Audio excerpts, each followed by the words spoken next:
एक जंगल में लीला रहा करती थी। लीला अपने घर पर आइसक्रीम बनाकर कई पक्षियों को रोजगार दिया करती थी। लीला आइसक्रीम बनाती और कई दुकानों में सप्लाई किया करती है। इस तरह से लीला पैसा कमाती ही थी और साथ ही साथ में वह आइसक्रीम का ठेला भी चलाती थी। वह धूप में खड़ी होकर दिन भर आइसक्रीम बेचा करती थी। आइसक्रीम ले लो, आइसक्रीम ले लो, बहुत ही ठंडे, आइसक्रीम ले लो। इस तरह दिन भर ग्राहकों को इकट्ठा करके आइसक्रीम बेचा करती थी।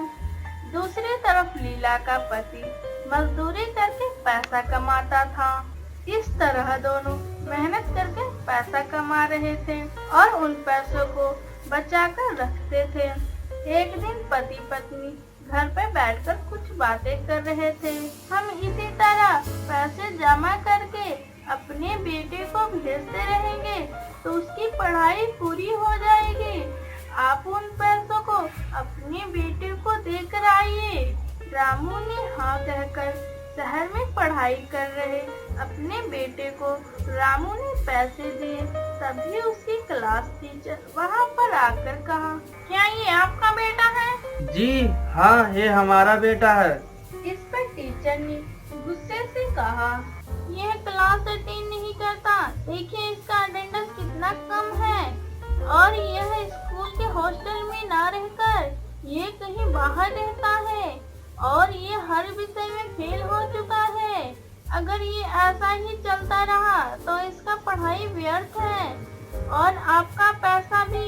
मेरी बात माने तो इसे कहीं काम पर लगा दीजिए।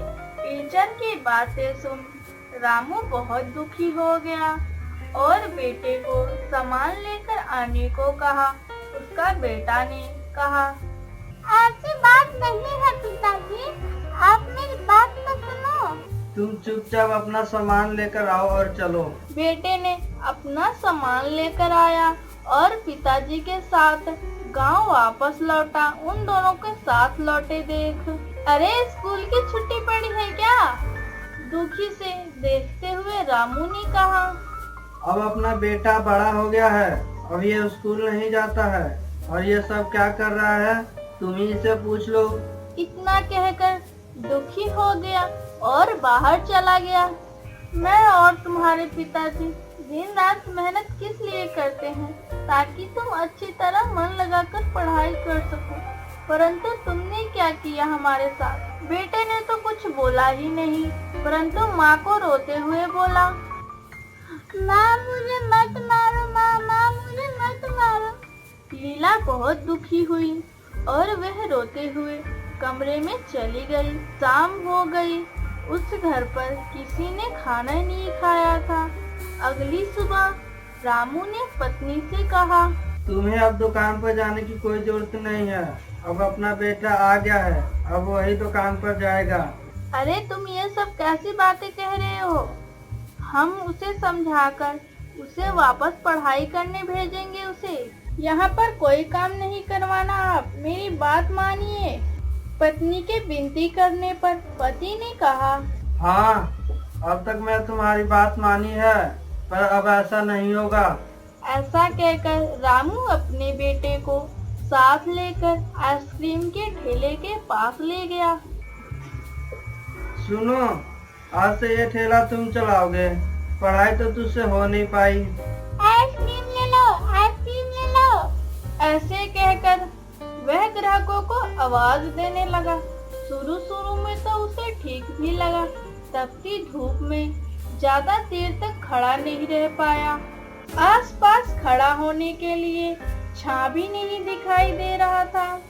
उसने सोचा कि उससे अब यह काम नहीं हो पाएगा। फिर भी उसके अलावा कोई भी चारा नहीं था और इसी तरह धूप को सहन करके ठेला चला रहा था। कुछ घंटे बाद पिता खाने के डब्बा लेकर बेटे के पास आए। तो बेटा कैसा रहा आज का दिन, कितनी कमाई हुई? पिताजी मैं पढ़ाई करूंगा, आप मुझे वापस शहर भेज दो पिताजी। अब आप जो कहेंगे पिताजी मैं वही करूंगा, आप मुझ पे विश्वास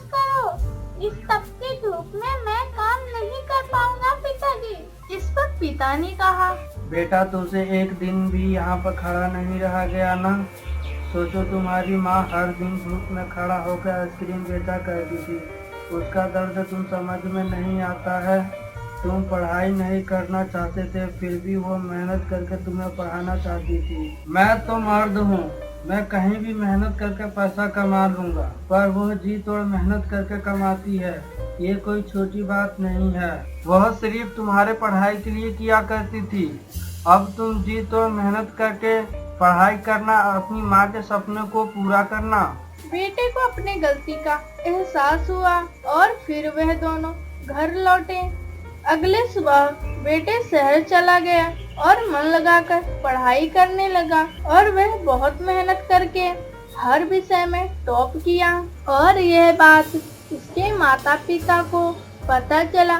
वह दोनों भी बहुत खुश हुए और मेहनत करने लगे ताकि उनका बेटा और भी आगे पढ़े और उसकी नौकरी भी अच्छी जगह लगे।